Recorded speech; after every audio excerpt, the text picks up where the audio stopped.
Hello दोस्तों, मैं सूर्यवंशी भारद्वाज में आपका स्वागत करता हूं। आज हम लोग एक नए विषय हिंदी पढ़ने जा रहे हैं। हिंदी में हम लोग हिंदी व्याकरण को पढ़ेंगे, वो भी कॉम्पिटिटिव एग्ज़ाम की दृष्टि से।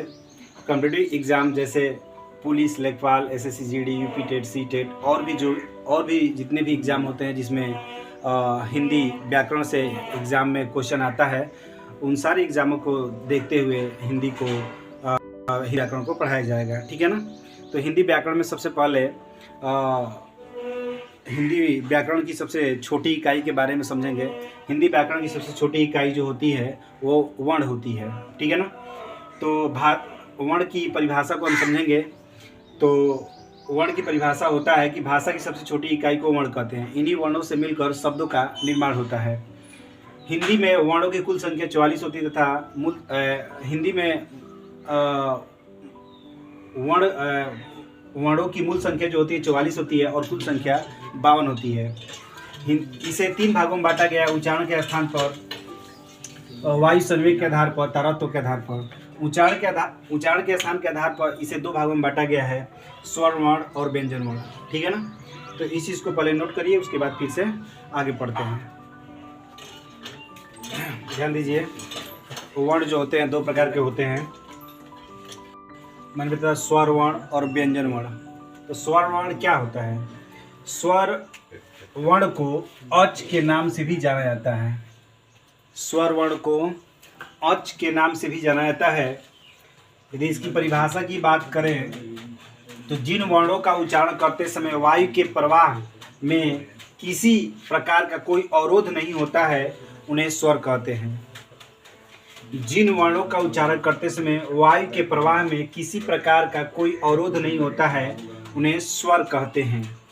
स्वरों की कुल संख्या 11 होती है, जबकि स्वरों में मात्राओं की संख्या 10 होती है। ठीक है। जैसे अब इनका उच्चारण करेंगे: अ, आ, छोटी, बड़ी, छोटाऊ, बड़ाऊ, री, ए, ऐ, ओ, औ, अंग, अ। ठीक है ना। तो इस तरह से जब इनका हम लोग उच्चारण कर रहे हैं तो इन उच्चारण में किसी प्रकार का अवरोध नहीं उत्पन्न हो रहा है। तो जब अवरोध नहीं उत्पन्न हो रहा है तो ऐसे वर्णों को हम लोग स्वर वर्ण के नाम से जानते हैं। इसे अच भी कहते हैं। इस तरह से हमने देखा कि 1 2 3 4 5 6 7 8 9 10 11 12 13। ठीक है ना। मतलब ये 13 संख्या जो मतलब स्वर हैं, इनकी 13 संख्या हो जा रही है। लेकिन इसमें लिखाया गया स्वर कुल संख्या 11 होती है। तो यहां से यहां तक ही स्वर माना जाता है। शेष ये 2 हैं। इन शेष 2 को अयोगवाह या नपुंसक वर्ण कहते हैं। ये न तो स्वर में माने जाते हैं और न ही व्यंजन में माने जाते हैं। तो इन दोनों को छोड़ दिया जाता है। आए बात समझ में ना। यह अयोगवाह के नाम से नहीं जाना जाता है। इस तरह से स्वर वर्ण के भेद देखा जाए तो स्वर वर्ण के भेद जो होता है मुख्य रूप से 2 होता है और कुल संख्या 4 होती है। मतलब कुल भेद 4 होते हैं, मुख्य रूप से 2 होते हैं। तो एग्जाम में पूछा जाएगा कि यहाँ से एग्जाम में जो है क्वेश्चन पूछना चालू हो जाता है। पहला पूछा जाता है कि वर्णों की कुल संख्या कितनी होती है। तो वर्णों की कुल संख्या 52 होती है। ये एग्जाम में कई बार पूछ चुका है। ठीक है ना। दूसरा पूछता है कि वर्णों के कितने भेद होते हैं। तो वर्णों की मुख्य रूप से 2 भेद होते हैं, स्वर और व्यंजन। लेकिन ऐसे 4 भागों में बांटा गया है। ठीक है ना। फिर आप पूछा जाएगा कि स्वर जो होते हैं कितने होते हैं। तो स्वर जो होते हैं 11 होते हैं और उनमें मात्राओं की संख्या 10 होती है। यदि पूछा जाएगा स्वर कितने होते हैं तो आप 13 नहीं बताएंगे। कितने बताएंगे? 11 बताएंगे। 11 यह कई बार एग्जाम में पूछ चुका है। ठीक है ना। कि स्वर कितने होते हैं तो 11 होते हैं। ठीक है ना। तो इस तरह से मात्रा की बात किया जाए तो मुख्य रूप से मात्रा जो होती हैं 10 होती हैं। ठीक है ना। और स्वर वर्ण के भेद देखा जाए तो स्वर वर्ण के जो मुख्य भेद होते हैं 2 होते हैं, कुल 4 भेद होते हैं। लेकिन एग्जाम में पूछा जाएगा तो हम लोग 4 नहीं बताएंगे। क्या बताएंगे? 2 बताएंगे। आए बात समझना। ह्रस्व स्वर, दीर्घ स्वर, यही मुख्य रूप से दो स्वर होते हैं, ठीक है ना। ये संयुक्त स्वर और लुप्त स्वर भी किसी न किसी मतलब बुक में छाप दिया रहता है, लेकिन मुख्य रूप से दो ही स्वर होते हैं। किसी विद्वान, हिंदी विद्वान का मानना है कि दीर्घ स्वर और संयुक्त स्वर जो होते हैं, दीर्घ स्वर और संयुक्त स्वर एक ही होते हैं, इसलिए किन्हीं किन्हीं विद्वानों ने वर्ण का भेद 3 माना है। इसको दो, इन दीर्घ स्वर को और संयुक्त स्वर को एक मान के इसे 1 2 3 हो जाएगा। तो किन्हीं विद्वानों ने क्या किया है, 3 माना है। लेकिन अगर देखा जाए ऐसे एग्जाम में जो पूछता है वह मुख्य रूप से 2 ही होता है, लेकिन ऐसे 4 होते हैं, ठीक है ना। तो इसके बाद हम लोग सीखेंगे कि ह्रस्व स्वर क्या होता है, दीर्घ स्वर क्या होता है, संयुक्त स्वर क्या होता है, लुप्त स्वर क्या होता है, ठीक है ना। तो इस चीज़ को पहले नोट करें, ठीक है। देखिए अब हम लोग स्वरों का भेद पढ़ेंगे। तो हमने स्वर का भेद मुख्य रूप से 2 तथा कुल संख्या 4 पढ़ा। तो मुख्य रूप से 2 में ह्रस्व स्वर और दीर्घ स्वर आ जाते हैं, ह्रस्व स्वर और दीर्घ स्वर आ जाते हैं, और कुल संख्या 4 होती है। तो ह्रस्व स्वर, दीर्घ स्वर, संयुक्त स्वर और लुप्त स्वर के नाम से जानते हैं। तो इस तरह से कुल संख्या 4 होती है, ठीक है ना, और मुख्य रूप से 2 होती है। तो ह्रस्व स्वर क्या होता है, जिन स्वरों का उच्चारण करते समय एक मात्रा का समय लगता है उसे ह्रस्व स्वर कहते हैं। जिन स्वरों का उच्चारण करते समय एक मात्रा का समय लगता है उसे क्या कहते हैं, ह्रस्व स्वर कहते हैं। इनकी संख्या 4 होती है, इनकी संख्या 4 होती है। अ, छोटी ई, बड़ा ऊ, छोटा ऊ, री, ठीक है ना। अ, छोटी, छोटा ऊ और री, इनकी संख्या 4 होती है। उसके बाद ह्रस्व स्वर को मूल स्वर या लघु स्वर भी कहते हैं। ह्रस्व स्वर को मूल स्वर या लघु स्वर भी कहते हैं। दीर्घ स्वर किसे कहते हैं, जिन स्वरों का उच्चारण करते समय 2 मात्रा का समय लगता है उसे दीर्घ स्वर कहते हैं। जिन स्वरों का उच्चारण करते समय 2 मात्रा का समय लगता है उसे दीर्घ स्वर कहते हैं। जैसे आ, बड़ी, बड़ाऊ, ए, औ। इनकी मूल संख्या 3 होती है तथा कुल संख्या 7 होती है। इनकी मूल संख्या 3 तो कुल संख्या 7 है, लेकिन एग्जाम में पूछा जाएगा तो आप 7 ही बताएंगे कि दीर्घ स्वर की संख्या कितनी होती है, 7 होती हैं। और इसमें पूछा जाएगा कि ह्रस्व स्वर कितने होते हैं, तो 4 होते हैं, ठीक है ना। और ह्रस्व स्वर को मूल स्वर भी कहते हैं और लघु स्वर भी कहते हैं, ठीक है ना। संयुक्त स्वर किसे कहते हैं, जो स्वर वर्ण 2 स्वर वर्णों से मिलकर बने होते हैं उन्हें संयुक्त स्वर कहते हैं। इनकी संख्या 4 होती है। इनकी संख्या कितनी होती है, 4 होती है। जैसे ए, ओ, औ, ठीक है ना। ए जो है अ और छोटी ई या बड़ी ई से मिलकर बनाएंगे तो ए बन जाएगा। इस तरह से ए का निर्माण हुआ है। ए का अ/आ, ए/ए से मिलकर बनता है, और ओ का अ/आ और छोटाऊ/बड़ाऊ से मिलकर बनता है। औ का अ/आ, ओ/औ से मिलकर बनता है। जैसे एक देख लेते हैं, जैसे ओ मान ले, ओ है तो ओ को अ प्लस छोटाऊ ले लेंगे तो ओ बन जाएगा, ठीक है ना। तो इस तरह से अब्लिक का मतलब किसी एक को उठाकर बनाएंगे तो ये बन जाएगा। तो संयुक्त का मतलब होता है जो 2 से मिलकर बना होता है, जो किससे मिलकर बना होता है, 2 से मिलकर बना होता है, ठीक है ना। लुप्त स्वर वर्ण किसे कहते हैं, जिस स्वर्ण का उच्चारण करते समय ह्रस्व स्वर से 3 गुना अधिक समय लगता है उसे लुप्त स्वर कहते हैं। इनकी संख्या 1 होती है, जैसे ओम, ठीक है ना। तो पुनः एक बार रिवीजन कर लिया जाए। ह्रस्व स्वर किसे कहते हैं, जिन स्वरों का उच्चारण करते समय 1 मात्रा का समय लगता है उसे ह्रस्व स्वर कहते हैं। इनकी संख्या 4 होती है। अ, छोटी ई, छोटाऊ, री। ह्रस्व स्वर को मूल स्वर या लघु स्वर भी कहते हैं। दीर्घ स्वर किसे कहते हैं, जिन स्वरों का उच्चारण करते समय 2 मात्रा का समय लगता है उसे दीर्घ स्वर कहते हैं। इनकी संख्या 7 होती है। आ, बड़ी, बड़ाऊ, ए, ओ, औ, ठीक है ना। मूल रूप से ये 3 होते हैं और कुल संख्या इनकी 7 होती है। संयुक्त स्वर किसे कहते हैं, जो स्वर स्वर वर्ण दो स्वर्ण वर्णों से मिलकर बने होते हैं, उन्हें संयुक्त स्वर कहते हैं। जैसे ए ओ औ, इनकी संख्या 4 होती है। लुप्त स्वर किसे कहते हैं? जिन स्वरों का स्वर वर्ण का उच्चारण करते समय हर्ष स्वर से 3 गुना अधिक समय लगता है उसे लुप्त स्वर कहते हैं। इनकी संख्या 1 होती है, जैसे ओ। ठीक है ना। अब हम लोग पढ़ेंगे जीभ के आधार पर, जीभ के उच्चारण के आधार पर स्वरों का प्रकार। ठीक है ना। तो पहले इसको नोट करिए। अब हम लोग जीभ के आधार पर स्वर का वर्गीकरण पढ़ेंगे। जीभ के आधार पर स्वर का वर्गीकरण जीभ के आधार पर स्वर जो होता है 3 प्रकार के होते हैं। पहला अग्र स्वर, दूसरा मध्य स्वर, तीसरा पश्च स्वर। तो जीभ के आधार पर जो स्वर होता है वो 3 प्रकार के होता है। ये एग्जाम में कई बार पूछ चुका है कि जीभ के आधार पर स्वरों का प्रकार बताइए। तो जीभ के आधार पर स्वरों का प्रकार 3 प्रकार होता है, अग्र स्वर, मध्य स्वर, पश्च स्वर। अग्र स्वर, अग्र स्वर क्या होता है? जिन स्वरों का उच्चारण करते समय जीवा का अग्र भाग सक्रिय होता है उसे अग्र स्वर कहते हैं। जैसे जीवा का अग्र भाग का मतलब जीभ का आगे का जो पार्ट होता है वो, जैसे कि ई, छोटी ई, बड़ी ई, ए। तो बोलने से आगे वाला भाग जो सक्रिय रह रहा है, जीभ का ये आगे वाला जो होता है भाग सक्रिय रह रहा है। ठीक है ना। तो ये चार प्रकार के होते हैं। क्वेश्चन आता है कि अग्र स्वर कितने प्रकार के होते हैं? तो अग्र स्वर 4 प्रकार के होता है। मध्य स्वर किसे कहते हैं?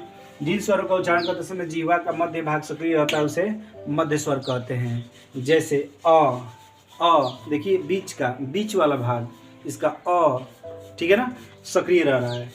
तो ये इनकी संख्या 1 होती है। कितनी होती है? 1 होती है। पश्च स्वर किसे कहते हैं? जिन स्वरों का उच्चारण समय जीवा का पीछे का भाग मतलब पश्च स्वर, पीछे के भाग मतलब पश्च भाग सक्रिय रहता है उसे क्या कहते हैं? पश्च स्वर कहते हैं।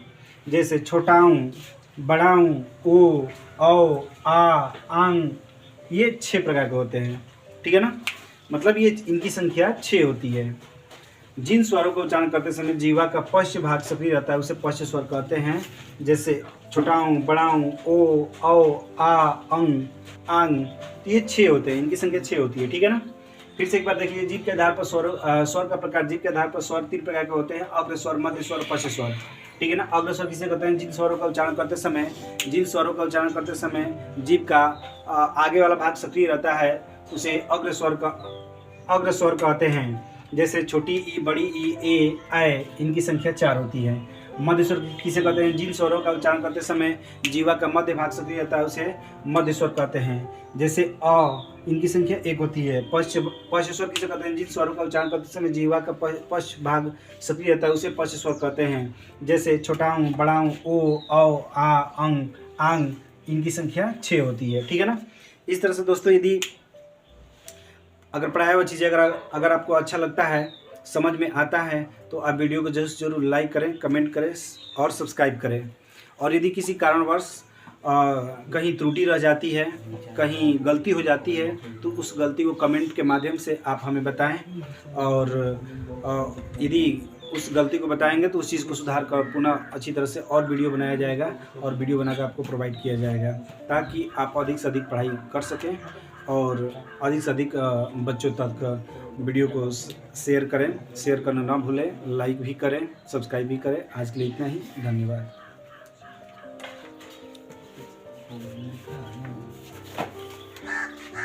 देखिए, ध्यान दीजिए, हम लोगों ने वर्ण के बारे में पढ़ा। वर्ण क्या होता है? वर्ण भाषा की सबसे छोटी इकाई होती है।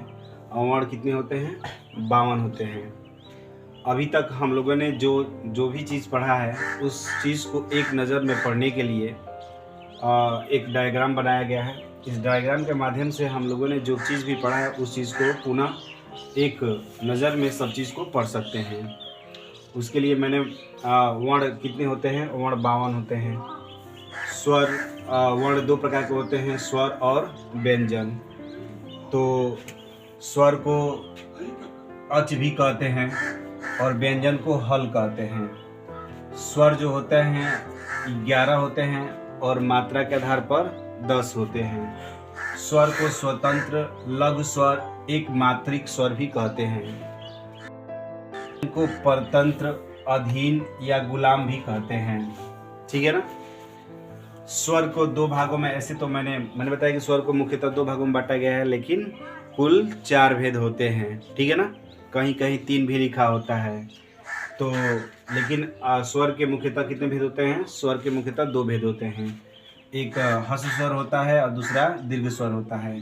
हर्ष स्वर में हो जाता है अ, छोटी ई, री, छोटा ऊ, और दीर्घ स्वर में हो जाता है आ, बड़ी, बड़ाऊ, ए, ऐ, ओ, औ। ठीक है ना?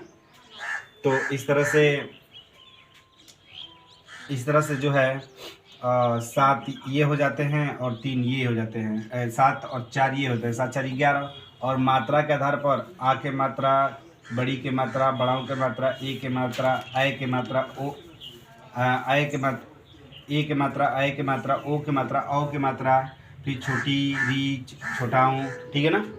तो इस तरह से मात्रा के आधार पर देखा जाए तो मात्रा के आधार पर 7 ये और 3 ये, 7 3 कितना हो गया? 10। ठीक है ना? और इस तरह से 7 और 4 11। तो स्वर जो होते हैं कितने होते हैं? 11 होते हैं, और मात्रा के आधार पर कितने होते हैं? 10 होते हैं। ठीक है ना? स्वर जो होते हैं मात्रा के आधार पर 10 होते हैं। स्वर मात्रा के आधार पर 10 होते हैं। कितने होते हैं? 10 होते हैं। ठीक है ना? अब स्वरों की उच्चारण की बात किया जाए, इससे पहले हम लोग ये देख लें आ कैसे बना है। अ प्लस अ मिल के आ बना है, अ प्लस अ मिल के आ बना है, छोटी प्लस छोटी मिल के बड़ी ई बना है, छोटा प्लस छोटा मिल के बड़ा ऊ बना है, अ प्लस छोटी मिल के ए बना है, अ प्लस ए मिल के ऐ बना है, अ प्लस छोटा मिल के ओ बना है, अ प्लस ओ मिल के औ बना है। ठीक है ना? अब उसके बाद इन स्वरों का उच्चारण स्थान देख लिया जाए। अ आ का उच्चारण स्थान कंठ होता है। छोटी बड़ी का उच्चारण स्थान तालव्य होता है। छोटी और बड़ी का उच्चारण स्थान क्या होता है? तालव्य होता है। री का मूर्धा होता है। छोटाऊ बड़ाऊ का ओष्ठ्य होता है। ए ऐ का कंठ तालव्य होता है, कंठस्य तालव्य होता है। ओ औ का कंठोष्ठस्य होता है, मतलब कंठ और ओठ होता है। ठीक है ना? इस तरह से हम लोगों ने इन चीज़ों को पढ़ लिया था। तो हमने सोचा कि क्यों ना इसको एक डायग्राम के माध्यम से सिर्फ एक ही नज़र में इन चीज़ों को याद करा दिया जाए आप लोगों को। उसके बाद मुख आकृति अथवा जीभ के उठने के आधार पर स्वरों का वर्गीकरण। तो जीभ के आधार पर स्वर 3 प्रकार के होते हैं, और मुख आकृति के आधार पर स्वर जो होते हैं 4 प्रकार के होते हैं। मुख आकृति के आधार पर स्वर 4 प्रकार के होते हैं, और जीभ के उठने के आधार पर 3 प्रकार के होते हैं। तो मुख आकृति के आधार पर हो जाते हैं अग्रस्वर, उसके बाद मध्य स्वर, उसके बाद पश्च स्वर। ठीक है ना? जिसमें अग्र स्वर में आ जाता है छोटी, बड़ी, ए, ऐ। मध्य स्वर में सिर्फ आ जाता है अ, और पश्च स्वर में आता है छोटाऊ, बड़ाऊ, ओ, औ। अग्र स्वर का मतलब क्या होता है? अग्र स्वर का मतलब जीभ का आगे वाला भाग क्या होना चाहिए? सक्रिय होना चाहिए। तो बोलते वक्त हमें जीभ, अपने जीवा पर ध्यान देना चाहिए कि कौन सा भाग सक्रिय है, कि आगे का, मध्य का और पीछे का। तो अग्र स्वर में हमने देखा कि छोटी हमारा आगे वाला जीभ के ये वाला भाग जो है क्या हो रहा है? सक्रिय हो रहा है। ए का मतलब आगे वाला, जीभ के आगे वाला भाग सक्रिय हो रहा है। ऐ तो जीभ के आगे वाला भाग सक्रिय हो रहा है। अ ना आगे ना पीछे, मध्य का भाग सक्रिय हो रहा है। ठीक है ना? और पश्च स्वर में छोटाऊ पीछे वाला भाग सक्रिय हो रहा है। बड़ाऊ मतलब भी पीछे वाला भाग सक्रिय हो रहा है। ओ पीछे वाला, औ, आ, अंग। ठीक है ना? तो इस तरह से ये मुख आकृति के आधार पर संवृत स्वर होते हैं, अर्ध संवृत स्वर होते हैं, विवृत स्वर होते हैं, अर्ध विवृत स्वर होते हैं। तो संवृत स्वर में कौन कौन आ जाएगा? छोटी, बड़ी, छोटाऊ, बड़ाऊ। ठीक है ना? उसके बाद अर्ध संवृत के आधार पर ए, ओ। विविध स्वर में ए, अ, औ। और विविध स्वर में क्या होता है? आ, अंग हो जाते हैं। ठीक है ना? तो इस तरह से हमने देखा मुख आकृति के आधार पर स्वरों के प्रकार और जीभ के उठने के आधार पर स्वरों के प्रकार। ठीक है ना? तो ये चीज़ें हैं। एक बार पुनः रिवीजन कर लिया जाए। वर्ण कितने होते हैं? 52 होते हैं। जिसको वर्ण 52 होते हैं। वर्ण को 2 भागों में बांटा गया है, स्वर और व्यंजन। स्वर और व्यंजन। स्वर जो होते हैं, स्वर को लघु स्वर, स्वतंत्र लघु स्वर और एक मात्रिक कहते हैं। स्वरों की संख्या 11 होता है। व्यंजन को परतंत्र, अधीन, गुलाम भी कहते हैं। इसकी संख्या 41 होती है। स्वर को मुख्य रूप से 2 भागों में बांटा गया, हर्ष स्वर और दीर्घ स्वर। हर्ष स्वर 4 होते हैं, अ, छोटी ई, छोटा ऊ, री, ये 4 होते हैं। और दीर्घ स्वर आ, बड़ी, बड़ा ऊ, ए, ओ, औ होते हैं। तो इस तरह से स्वरों की संख्या 11 होती है, ठीक है ना। और मात्रा के आधार पर स्वर कितने होते हैं? 10 होते हैं। 3 ये 7 ये, कितना हो गया? 7 3 10। स्वरों का उच्चारण स्थान, अगर अ आ का देखा जाए तो कंठ होता है, और छोटी बड़ी का देखा जाए तालव्य होता है, और री का मूर्धा होता है, छोटाऊ बड़ाऊ का ओष्ठ होता है, ए का कंठ तालव्य होता है, ओ औ का कंठोष्ठस्य होता है, मतलब कंठ और होठ होता है। उसके बाद इनका दीर्घ स्वर में अ मिल आ बनता है, छोटी छोटी मिल के बड़ी बनता है, छोटाऊ मिल के बड़ाऊ बनता है, अ छोटी मिल के ए बनता है, ए मिल के ए बनता है, छोटाऊ मिल के ओ बनता है, और ओ मिल के औ बनता है, ठीक है ना। मुख आकृति के आधार पर स्वरों को चार भागों में बांटा गया, और जीभ के उठने के आधार पर 3 भागों में बांटा गया है। जीभ के उठने के आधार पर अग्र स्वर, मध्य स्वर, पश्च स्वर होता है, और मुख आकृति के आधार पर संबित स्वर, संबित स्वर और द्विविध स्वर और अर्धविविध स्वर होता है, ठीक है। और इसमें अग्र स्वर में छोटी और बड़ी हो जाता है। उसके बाद ए हो जाता है। मध्य स्वर में सिर्फ अ आता है। पश्च स्वर में छोटाऊ, बड़ाऊ, ओ, औ, आ, आंग हो जाता है। संबित स्वर में क्या होता है कि संबित स्वर में छोटी, बड़ी और छोटाऊ, बड़ाऊ हो जाता है, ठीक है ना। देखिए, इससे ये वाला भाग होता है, ठीक है ना। ये वाला भाग मध्य स्वर में, ये वाला भाग, और पश्च स्वर संबित स्वर में ये वाला चल जाएगा आपका ऐसे, ठीक है, ऐसे चला जाएगा, ठीक है ना। तो संबित स्वर में छोटी बड़ी और छोटाऊ बड़ा हो जाएगा। अर्ध संबित में ए ओ हो जाएगा। विविध स्वर में ए औ हो जाएगा, और विविध में आ आंग हो जाएगा, ठीक है ना। इस तरह से ये दोस्तों, ये पढ़ाई हुई चीज़ें अगर आप लोग को समझ में आता है तो आप वीडियो को जरूर लाइक करें, कमेंट करें और शेयर करें, सब्सक्राइब करें। आज के लिए इतना ही, धन्यवाद।